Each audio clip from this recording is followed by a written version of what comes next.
Al carrer de la felicitat. Hi havia una vegada, en un poblet enmig d'un bosc, una nena que es deia Laura. La Laura era una nena molt solitària i sense força amics. És més, només en tenia un d'amic, l'Albert. L'Albert i la Laura eren amics des de ben petits. Es van conèixer quan tenien 3 anys. I des de llavors no s'havien separat mai.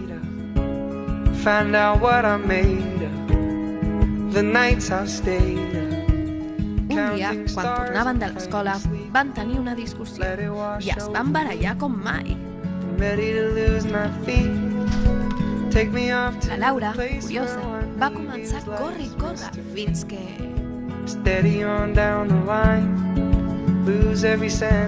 Quan se'n va voler donar compte, era en un lloc que no havia vist mai.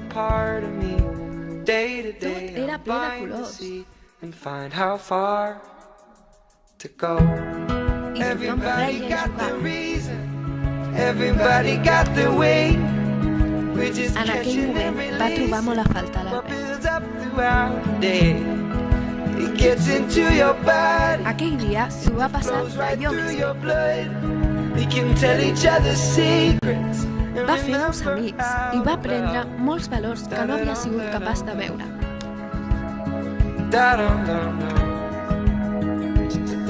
Quan va caure la nit, la Laura va començar a tenir molta son. I de sobte es va quedar dormida. Quan es va despertar, va veure que es trobava estirada al terra del seu dormitori. Al principi, va pensar que tot havia estat un somni meravellós. Però en el seu interior, ella volia creure que aquell dia havia estat de veritat. Quan va assimilar-ho tot, la Laura se'n va anar corrent.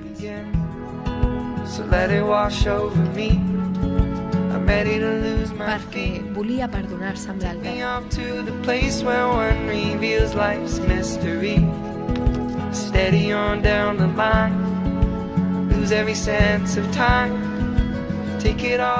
que si havia après alguna cosa durant la seva estança en el carrer de la felicitat,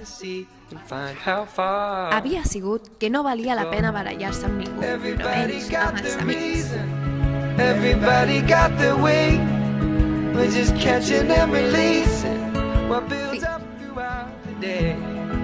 It gets into your body, flows right through your blood. Aquest audiovisual ha estat realitzat pels alumnes de 5è i 6è de primària de l'escola Santa Dorotea. Jo sóc el Lluís, l'autor i veu d'aquest conte. Els meus companys han treballat conjuntament per il·lustrar les meves idees.